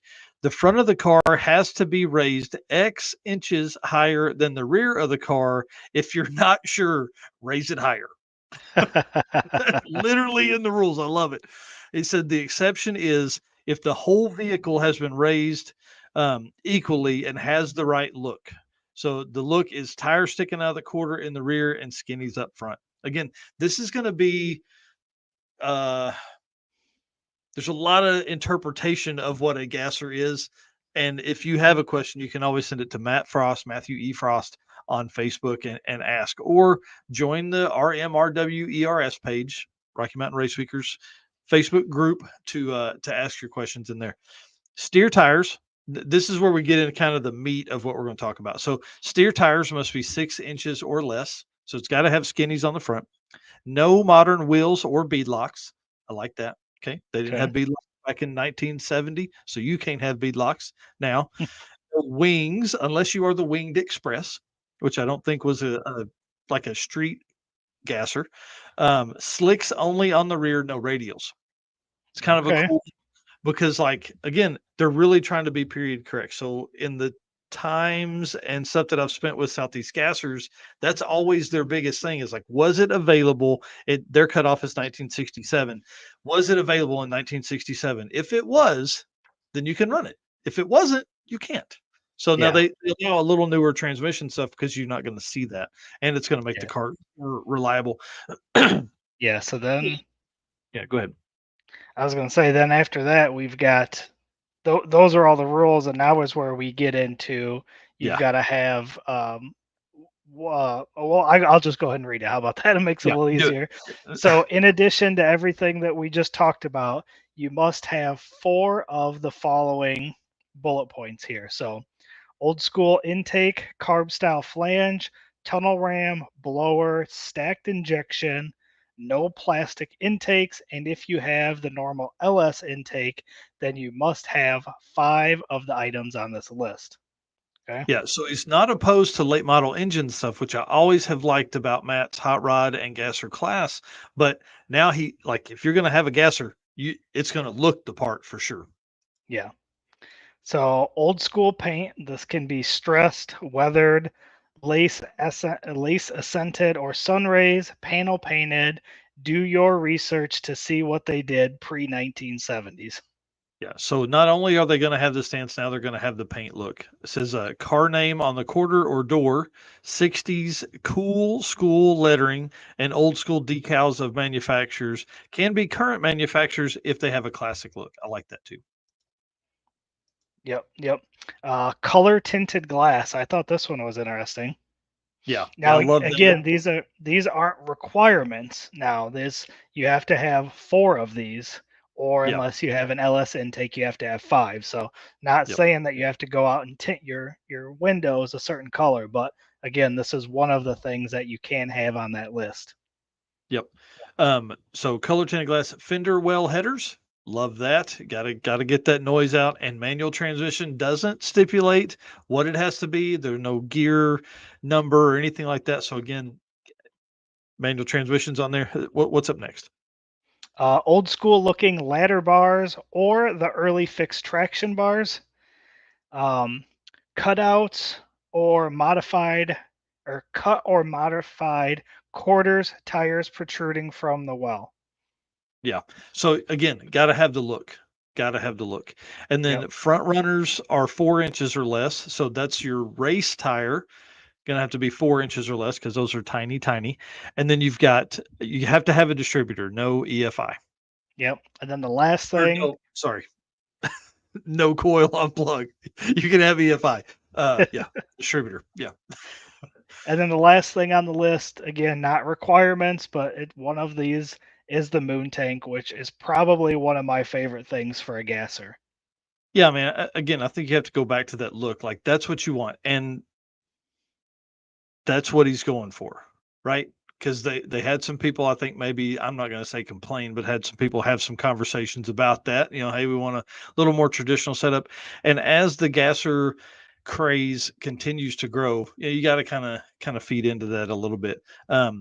He did have some power adder limitations, so you and I can alternate through this, but blower 871 or smaller. So, again, that look of a big blower up top. So you are able to have power adders, which means he's going to do 2 classes. He'll have an NA class and a power adder class. Yep. And then for twin turbo, 76 or smaller. Yep. And then you can do a big single, an 80 millimeter or smaller single turbo setup. Yep. Or a nitrous single plate. So no multi-plate kits. Yep. Or stages or anything like that. And again, I doubt they had direct port nitrous in 1968, 1969. So they would have put it on a plate. So again, that look, you want that look that goes in there and all that. So this is going to be really cool. So he says the ideas here is to make these cars look as they did back then. There were so many cool parts of the culture and these era cars. I challenge you to not have just what's required, but have fun and do all of them, or as many as you can. Again, what we just went through, you have to have, if you are non-LS, you have to have 4 of these things. If you have the normal LS intake, aluminum, I don't know what that means, because like the factory LS intake is generally, I would think it would not be acceptable on that. Yeah. So yeah, it says no plastic intake. So I'm assuming they're talking the aluminum carb style intake. Gotcha. Okay. Yeah. Like a single plane setup. Yeah. So, then you have to have 5 of what we just listed there. Which there was 1, 2, 3, 4, 5, 6, 7, 8, 9. There was 10 items that we went through. So yeah. So he's really the first person to ever do this. There's never really been anybody that's kind of said, "Hey, have some of these." You have to have some of these. It's always just been a mandatory list of stuff, and then up to the folks from there. So I just want to say this part is huge as well. The class will have 15 spots that will not need to do regular sign up. Once they are filled, you will need to try and sign up during the regular registration. So 15 spots are guaranteed. Okay. For your gasser friends, please tag them either in this video or in the rules package post or whatever. This is a huge deal for gassers. Those guys in hot rod and gasser class typically kind of get left out. There's 5 or 6 cars in that. Matt is willing to put it on the line and lay out huge rule stipulation here if you guys are going to get in and play nicely with each other. This is going to be kind of fun to watch. Yeah. I've always thought they were a cool class. I mean, they have that old school look, and it makes you feel like you're at a drag strip back in the 70s. It's cool to see. Yep. And he said cars that check all the boxes will get first choice at the spots. He said you'll need to send me a picture of the car or get one of those spots. Yeah, sorry. So send a picture of the car to get one of those 15 spots that are available. Yeah. So if you have everything on that list, which I can think of a few cars that come to mind that have most, if not all of those things. Yep. Yeah, that's exactly right. So if you think you have a car that fits that class that isn't what we've listed, but think it would have fit in the day, send him a picture and your argument. The worst he can say is no. Yeah, I like the send me a picture and your argument. I think that's cool. That's a good way to put it. If you want in, you're gonna have to tell him why. So he said, let's get this class filled up and put on a show that could be the coolest class at the event. Big burnouts, wheelies, cool ass cars. Doesn't get much better than this. Yes. Yeah. So that's awesome. Reggie Moore here says, I think this is really gonna build the class. Super smart on Matt's part. Yeah, for sure. And he said this is the most regulated class at Race Week, but for all the right reasons. Yep, that is going to be awesome. That's definitely going to be cool to see. Yeah, that's for sure. Well, I don't see Carl in here just yet. I'm going to send him a message, but let's talk about some of the crazy stuff that's coming, because one thing we haven't done in a while is gone over the upcoming Drag and Drive. So if you want to pull up the dragandrive.com/event list, let's run through some of the events. Obviously, starting on the 21st, we have Miles of Mayhem, which is going to be awesome. I'm really pumped about that event and what it can bring to Canada. We've had a few events in Canada already this year, but this one's the big one. This one's the 200 plus cars, all that kind of stuff. Yep. So it looks like next up on the list, actually starting on Friday, is going to be Road Trip Drag Challenge number 2. Yep. Yeah. So they have done a really good job. Again, that's another 150, 200 car event in Australia. And the team over there has done awesome. Mick Apps is his name. And he's been on the show with us in the past. I think he actually did one of the news episodes with us because it was morning time over there compared to afternoon time for us or something like that. So Right. that's the Road Trip Drag Challenge number 2. Of course, they're doing 3 or 4 events this year in Australia. So they're part of the 7 or 8 events that are over there for this year. And then, of course, Miles of Mayhem, going to be huge, man. I'm telling you, that event is in its 4th or 5th year now. Miles of Mayhem is going to be awesome. Saskatoon, they are driving. I think there's like 1,100 miles or something like that they'll cover with 200 race car friends. And then, Yeah. of course, yeah, next weekend, dude. Yep. When you say next week, it's crazy to think that I'll be driving to Detroit on next Wednesday. Yeah. Heads Up Hustle, your first full-blown announcing gig, man. How cool is Yeah. that? Dude, I'm so ready. I've been brushing up and listening to some of the Adam Dory. I've been listening to some of the past live streams, and it's funny. The hardest part is I say excited, I say pumped, I say awesome a lot. You don't want to do that if you're going to be on the mic for 4 hours in front of people. You don't want to say the same 3 words. So I've been trying to work through. Ray at PowerTube TV tells me all the time, slow down when I'm talking. Yes. 1, it'll take more time, but then 2, he's like, people want to hear what you have to say. So I need to keep that in mind while I'm up there and all nervous and everything like that. So, Yep. So then that actually rounds out the month of July. And then beginning of August, we've got the NYS, the New York State Drag and Drive at Skyview Drags, August 2nd through 4th.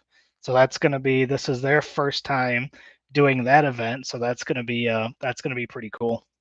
yep. And one of their main hosts, promoters, Cameron, I don't know how to say his last name, starts with an M, and he was posting the other day that they're ready to do this. They've learned a ton in the few months that they've been promoting this event, and that 2025 is going to be even better than the 2024 event. So they're getting ready. They're pumped for this thing.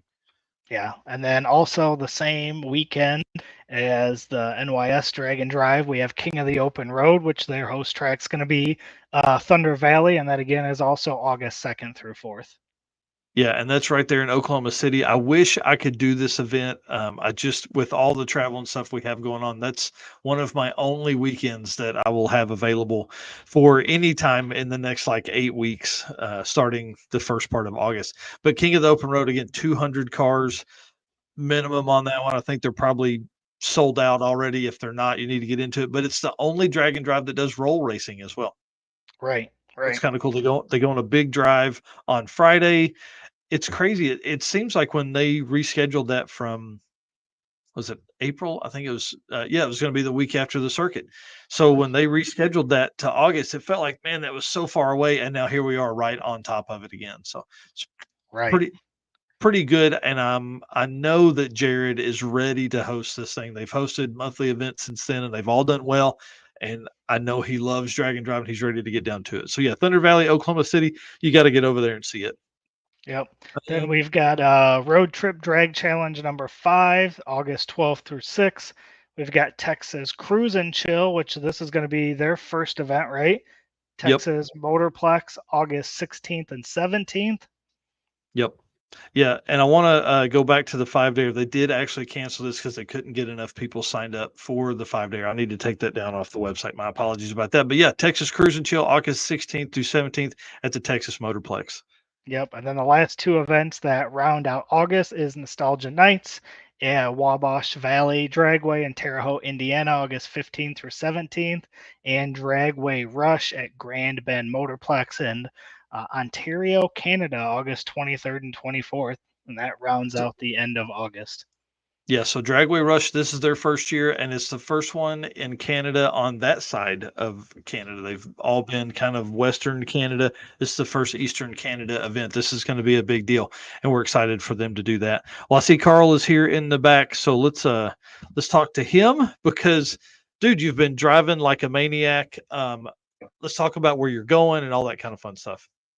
Yeah, right now we're heading to Stafford Speedway in Connecticut for the Cleetus and Cars. We got Burnout Rivals going on, and then the Big Crown Vic race that you guys have seen everywhere. It's absolutely awesome.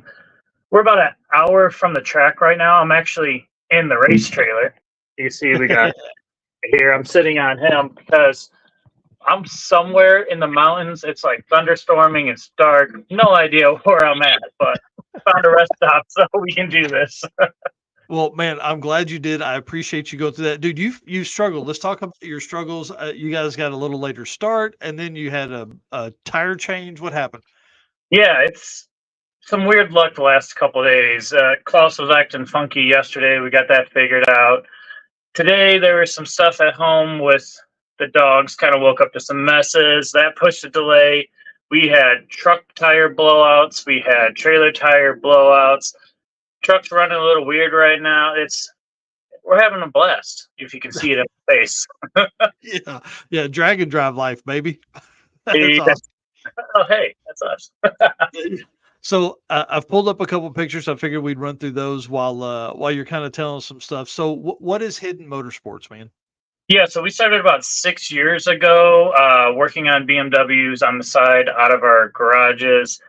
It got to be big enough where we were getting booked out like months at a time. And then last year, me and my two other business partners, Brandon and Chris, we decided to just open up a shop.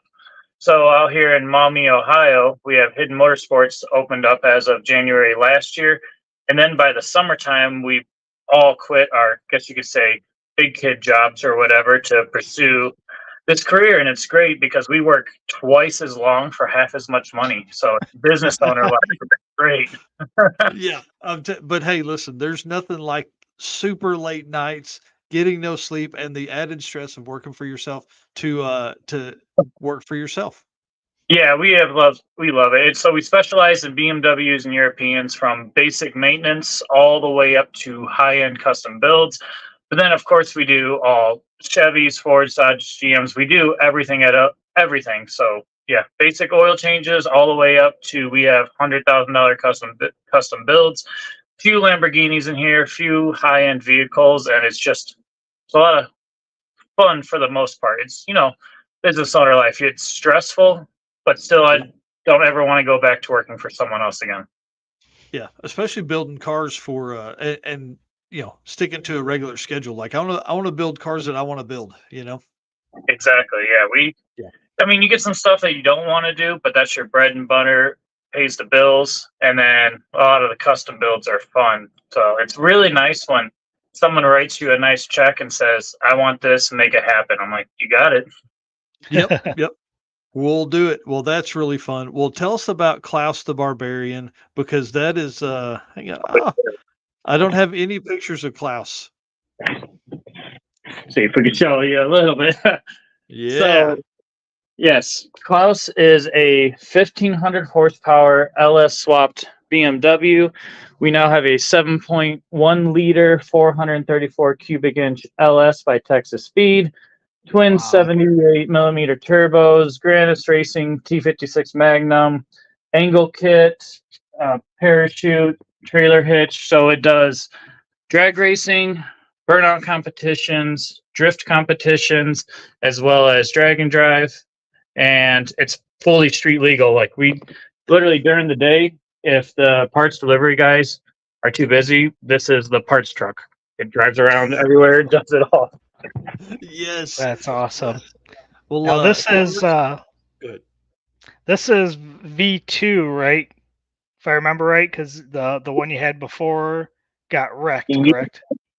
Yeah. So we built the car 4 years ago, actually, right before COVID started. I was like, oh hey, I want to do this junkyard. We had a '95 BMW.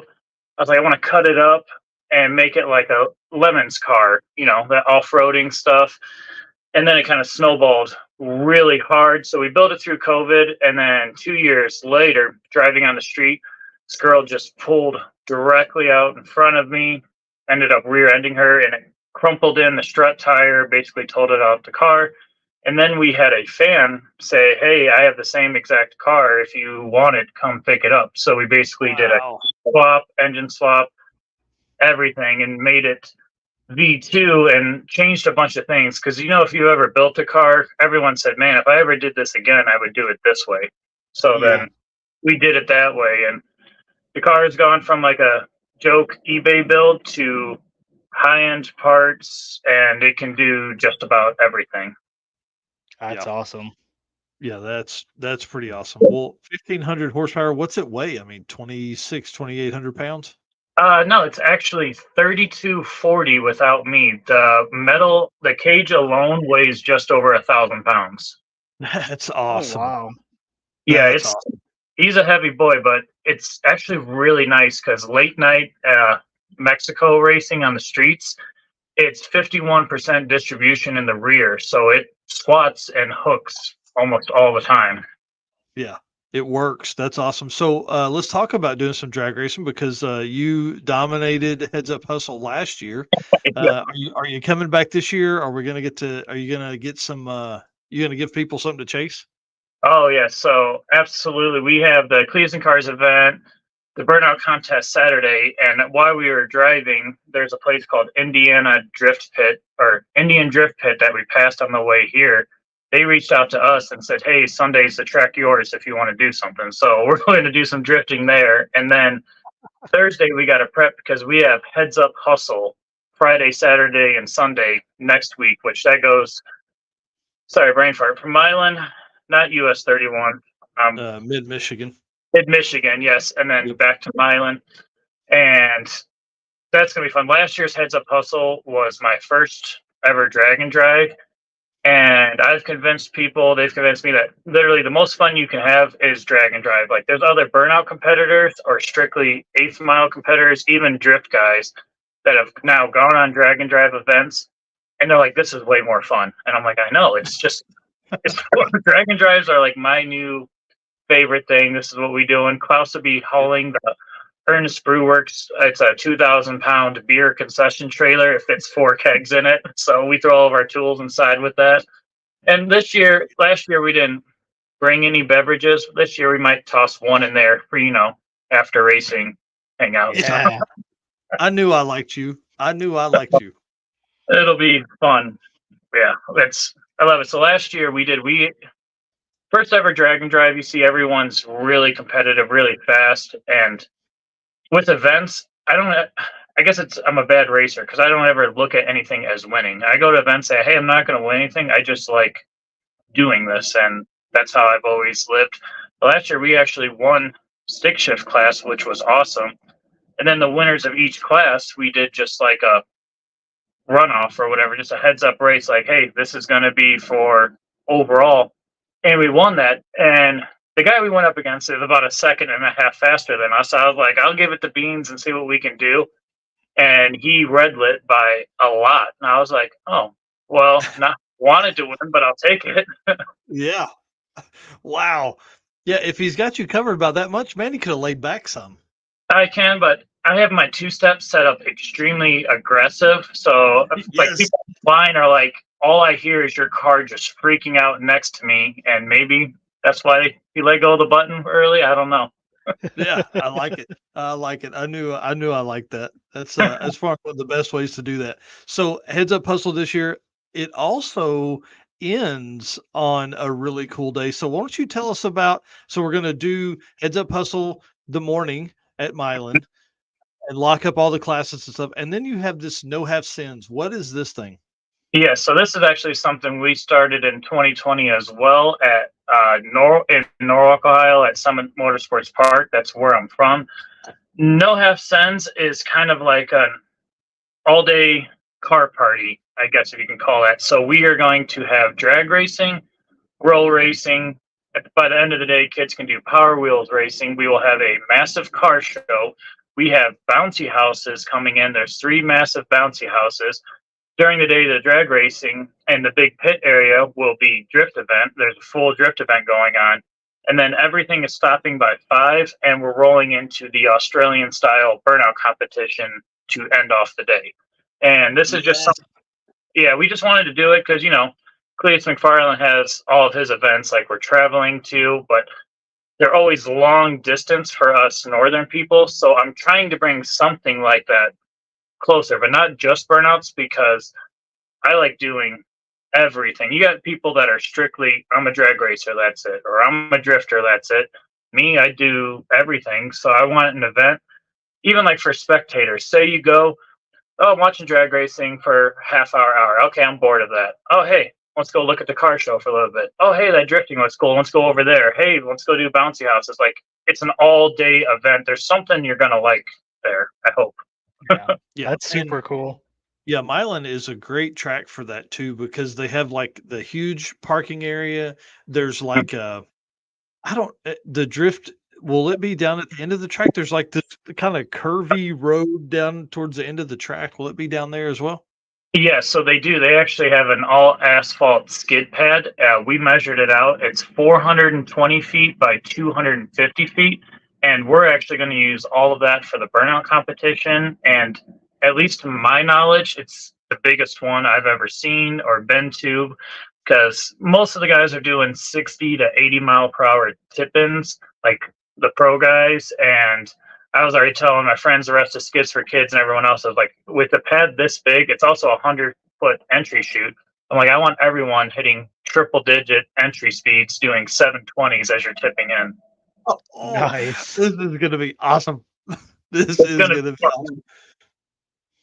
Yeah. And what'll be really fun is like all of the race car friends that'll finish the drag and drive event. I mean, talk about a show to end it off with, man. I mean, like, they're going to have a blast doing the weekend of Heads Up Hustle, and then they're going to literally pull in the parking lot, and all of this is going to be going on. It's going to be nuts, man.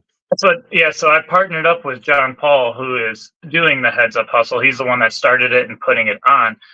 Mm-hmm. And I just want to give back and help more. So we have a discount code that any Heads Up Hustle competitor can email me, like their proof that they are a competitor. They get 50% off all tech cards and spectator tickets for the No Half Sends event as well. So I'm like, your card's already there. It's already going on. Oh, also, in the middle, right before the burnout contest, we have a $1,500 street car shootout, which is going to be pretty awesome. And people are like, well, what qualifies as a street car? I'm like, can you do a drag and drive event? It's going to be like at our discretion, but I'm like, it's basically rules. So we'll have a nice big shootout. The burnout competition will have $300 to the winner, just because it's really Hidden Motorsports putting on the event. So I don't have big name sponsors. This is all kind of like out of our pocket. You can see our sponsors on the flyers. They are doing different stuff like supplying trophies. Then you got Flawless Finishing for the car show. They're giving away a $1,500 paint correction and ceramic pro for their overall. Wow. So yes, all the sponsors are helping out with like the main. I'd love to, I have some friends that have like a podcast and stuff, and they have Summit Racing sponsoring them. So that would be really cool to do stuff like that. Yeah. We can get you in contact with some people. No, it's going to be a real fun time. I'm hoping the car and everyone else's car can make it through this weekend, the drag and drive, and then roll into it. I know my car is going to be pretty tired by the time our event starts, but that's what it's built for. It's going to break. It's already had some issues already. I have some clutch/transmission issues at the moment, but we're just going to pretend they don't exist and see if it goes away. That's awesome. I love the concept of the No Half Sends. I think you're spot on with doing all of those motorsports events at once. I think that's a great idea, and again, you're doing it up kind of not far from me, so I like that a whole lot. Yeah, we really like, that's kind of like our motto is No Half Sends. It's kind of our take on go big or go home. Burnout guys, we have a rule between us. We say engines or tires. You don't leave the pad till one of those things blows up. One of them's cheaper than the other, but if you're going to go do something, just go out and do it big. There's no point of like, out there, I'm going to do a little donut and leave. No, go out there, you blow the tires, put on a show, do something. If you're going to do it, just go big and do it. Right. Yeah, that's right. Well, tell us about this truck fan thing here. What is this? So that truck is called Frosty. That is actually Seth Kavanaugh's. He's part of Hidden Motorsports with us, but lives in Wyoming, so he's not on the channel as much. So he built that as his new burnout vehicle. He used to have the Liberty wagon. It was this American flag long wagon that did all the burnouts. And then over the winter, he built this in just a couple months, really. It was like 2 months out in Wyoming, basically by himself. Don't tell him, but he's pretty talented and really good at what he does. And I think I think he's going to correct me, but I think it's a 540 big block on methanol, 2-speed, and it's like 650 or 640 horsepower. Like, it rips. He's already won like all the smaller style burnout competitions he's went to. Just put on a charity event a couple of days ago where I think he said he raised almost like $10,000 or more. Like, real good guy. Don't tell him I said that though. we won't. We got, we don't want to give him a complex, I know his head's already big enough. That's awesome. So, how many events do you go to a year? So right now you're on your way to Cleetus and Cars. Then you're gonna go to Heads Up Hustle next weekend and No Half Sends. Oh, there we go. I think you'll have to ask again, Eric. Yep, sorry, I didn't hear that. Oh, there's that. So events per year. How many events do you think that you go to per year with going to Cleetus and Cars and like Heads Up Hustle? What do you have a rough idea on how many you attend per year? Man, major events, probably 10 to 15 major events, and then we sprinkle in side shows, track days, little stuff that just pops up because I'm always just game. Someone's like, hey, tomorrow this is going on. You want to do it? I'm like, let me check with the wife. Yep, we're good. I'll see you there. And it's literally, I'm asking like this car to do too much. That's why it needs a lot of work here and there. But because I hear people, they're like, oh yeah, my engine's good for 30 passes. I'm like, that's depressing to me. Like last year's Heads Up Hustle, I didn't have my pro license. So the very first day I did like all my passes. So I had to take like 9 passes, got them signed off. We did a couple more before that, did drifting after that. I'm like, I just did 30 passes in 2 days. Like I would be highly upset if that's all my engine's good for. Right. But I guess make it over 2,500 horsepower. I guess that's to be expected on those cars. Yeah. How many of the No Half Sends events do you put on? We just do 1 a year for right now. I want to get it big enough to where we can do 2 a year, maybe 3 a year. Just we might end up changing the name or something, but yeah, just like all day parties. Want everyone to show up, have fun, something for everyone to do. Try to keep stuff off the streets for the most time. Like those takeover kids, we're not about that life. We like to do it a lot. Well, and hosting an event like that is really a lot of work. Like, because not only are you trying to find drag racers, you're trying to find drifters, you're trying to find burnout people, you're trying to find everybody. Yeah, so luckily with the sponsors, there's a lot of help. So we're kind of handling the drag racing portion of it. Then, well, I guess also the burnout portion of it as well. And then Flawless Finishing is handling the car show portion of it. And then we have Evan Sunday. He's handling kind of like the drift portion of this, just simply because I can't be in 6 spots at once. And not only is it like I'm hosting it and putting on the event with the rest of the team, I'm competing in it. Absolutely. I am doing the drag racing, the drifting, and the burnout competition. Dude. Following the finals. Like I will be in every single thing, and I have no shame. I will win every contest at my event if I have to. I do not care. I was like, don't complain. Get better, get faster, which because the street car shootout, it's going to be the quickest 16 cars on the property, whether you're automatic, whatever, as long as you can compete in a drag and drive. So there's going to be guys, and they're going to knock me out. real quick. I'm sure of it. But I have no shame in winning my own event because our trophies that we have are WWF wrestling belts that are personalized, engraved with huge things. I'm like, I actually really want this. It's, oh yeah, see, Andy's holding it in that picture. They're awesome. I want one. Yeah, they're super cool.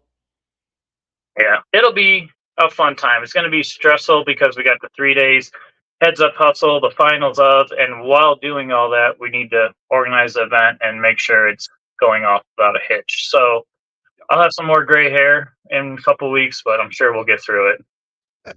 Yeah, it'll be fine for sure. Yeah, I'm looking forward to it. So what's up next for you guys after Cleetus and Cars, after Heads Up Hustle? You finished No Half Sends. Like, do you guys got more events going on? Or are you taking a little bit of a break? What's your plan? No, there's supposed to be another little drift event following weekend. Then the weekend after that is Tom Bailey's Sick Power Fest, which will be set up at, and then of course entering the burnout competition there as well. I think he's putting up $25,000 split between the two classes. So there's some big money going now because everyone's like, "Oh, a burnout contest. I've seen that. You just sit in one spot and do a burnout." I'm like, no, it's not how it is. And then I show them videos. Right. They're like, what the heck? I was like, yeah, way different. Yeah, thanks to the Australians. They're the ones that are like really helping it go a lot bigger. We actually have a few that are at our shop right now. They're building a pro style ute in the shop. I don't think we had a couple pictures kind of on the down low a little bit. There's all kinds of cool stuff that's happening. It's behind the scenes. Things are going to get a lot bigger, and I'm just happy like everyone's cars are leveling up. It's gone from 4 years ago, just people in Camaros doing burnouts at these Cleetus events, to where everyone's building $50,000 plus. Big cubic inch motors, big blowers, methanol, two-speed power glide. That's kind of like the LS Fox body combo of the burnout world. Yeah. Nice. So it works. It'll be a lot of fun. I'm excited just to see the sport growing. My car will personally, I don't think, ever win like in the pro, just because stick shift and turbos is what you don't want for doing a burnout, because I got to shift through the gears instead of just stomping on the gas and going. And then if I lose RPMs a little bit, the turbos stall out, but it's fun. I have a lot of Yeah, but again, and that's the other thing too, like wheel speed. You need wheel speed. So like an automatic, it gets you there, it's easier. But like a stick, you've got to get to like fourth or fifth gear to get that 120 mile an hour wheel speed. So the top of fourth gear for me is about 170. And that's kind of like the pro level. Australian guys are closer to 200 miles per hour. But to compete, you need to be over 150, because we like to give each other crap that you better go out on brand new tires, and it takes 170 miles per hour to pop a brand new set of tires in under 2 minutes. It depends on the surface. Concrete's a little more slick, and it'll take that full time. If it's fresh asphalt, you're going to struggle to pop them or to even go over a minute, because asphalt will chew up your tires. That's wild. But it kind of goes back to like what you said, though. Your car can do a drag and drive. It can go drifting. It can do the burnout contest. It can street drive, to where, you know, those all-out burnout cars aren't doing all those same things that you get to go out and do. That's my big thing. I've told everyone, they're like, put an auto in it for drag racing. Put an auto in for this. I'm just like, no, I will never do that, because I have so much more fun driving the car around. And some of my other friends have detuned their cars or changed them to where they're driving on the street, and they're like, I'm having fun now. Because if you're only getting out your car once every other weekend to go racing, you go out first round, those guys are like in bad moods all the time, and that's not what I'm about. I'm about driving. Like the Australians that came over here, they've been driving their big blower cars on the U.S. streets, especially in Toledo. Cops are very lenient. You're not doing anything wrong. They're never going to pull you over. And they're like, if we did this in Australia, our cars would literally be crushed, because Australia, everything's illegal. You can't modify exhaust. You can't do anything over there. So they were like, I asked them, I was like, so if I drove my car on the streets, they were like, no joke, you would be arrested for months and your cars would be crushed. I was like, wow. Wow. That's That's intense. Well, man, let's let you get back on the road. Thank you so much for pulling over. Thank you so much for doing this again, guys. Carl at Hidden Motorsports. Tell them where you post the most, but where they can find you. Actually, probably my personal Facebook account. It's more public, so you can just look up Carl Balzer. We got Hidden Motorsports on Facebook. Our YouTube channel, Hidden Motorsports. We used to post like once a week. It's been a little bit less with how crazy the shop has been. But the YouTube channel's been taken off. You can go hiddenmotorsports.com. We have like 10 different t-shirts that you guys would love, hats, hoodies. Got a little bit of everything. Just follow us, show some support, and that way we can keep doing bigger events and doing crazier things. The more we can get the word out, get people interested in us, the more we can put on bigger events and just do crazier things. Yeah, that's right, dude. That's well, awesome. thank you so much for your time tonight, man. I appreciate it a bunch. Awesome. Thank you for having me, guys. All right, man. We'll see you soon. Yep, we'll see you. See ya. Bye. Like I'll see him next weekend. I was gonna say, yeah, you will. He's gonna be at Heads Up Hustle. Which is funny because all three of us were together at this event that he's on his way to. Was it 3 years ago? Yeah. 4 years ago now? Yeah. I mean, we were all at Cleetus and Cars Indy. I don't remember. I think that was in 20? May. So yeah, 2021. 2021, I think, maybe something like that. That was the year. It had to be 21 because we put like 10,000 miles on the cart that year. We drove it to Indy from here. It was like a 900-mile trip. Yeah, maybe more, maybe 800 miles one way or something like that. it was the only time I ever rode in the cart. Yeah, well, listen, leave it in the Airbnb. Yeah, that was a blast, and really, a huge shout out to Carl and the team at Hidden Motorsports, because without them, like back then, Cleetus wasn't as advanced as he is now. He wasn't as good at putting on events, so I purchased a ticket thinking it was like a pit parking pass so I could get in with the cool kids. Turns out it wasn't, but I didn't know that till like 2 days before, and ended up paying like $300 and something for a ticket for Steven to get in, and like another $50 for the cart to park in the grass. And so the plan was the whole time that I would park by Carl and them. We pull in, they're like, no, you've got to park in the grass. You can't park over here. So I run over to him. I'm like, dude, I know you don't know me. We've only talked through Messenger. Please, can I park up here? It's the whole reason I drove this car. I think it was 800 miles to Indy. It's the whole reason we drove it. He's like, yeah, no problem, man. Come on. And then of course, after we passed the one person that was the parking Nazi, it was no big deal. Nobody cared. It was like, okay, go ahead. So you guys got to park. It gave us a great location. Yeah, we ended up parking up by you guys and grilled out some food, and man, we had a good time. That was a lot of fun. Yeah, we need to do that again. I'm going to be hanging out with them next weekend, but you'll be going on vacation, which is fine. That's no big deal. Whatever. I see how it is.